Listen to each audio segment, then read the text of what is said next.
அகநக அகநக முகநகையே முகநக முகநக முருநகையே.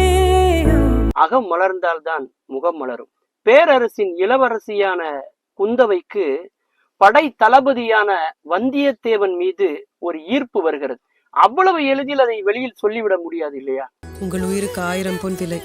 தலைபத்திரம். உயிர் உங்களுடையது தேவி. ஒரு மலருக்கு பல பருவங்கள் இருக்கிறது. மொட்டுவுக்கு முன்பு இருக்கக்கூடிய ஒரு 2ஆம் பருவம் தான் நனை. அதைத்தான் அந்த பாடலிலே வருணனையே என்று எழுதியிருப்பார்கள். தருநக தருநக வருணனையே. தமிழிலே அந்தாதி என்ற சிற்றிலக்கிய வகை உண்டு. முதல் வரியினுடைய இறுதி வார்த்தை அடுத்த வரியினுடைய முதல் வார்த்தையாக வரும். இப்படித்தான் இந்த பாடலை வடிவமைத்திருப்பார்கள். திருக்குறளிலே முகநக நட்பது நட்பென்று நெஞ்சத்து அகநக நட்பது நட்பு என்று எழுதியிருப்பார். நட்பு என்பது முகத்தில் மட்டும் வளர்ச்சி ஏற்படுத்தக்கூடியதாக இருக்கக்கூடாது, உள்ளத்திலிருந்து அந்த அன்பு வர வேண்டும்.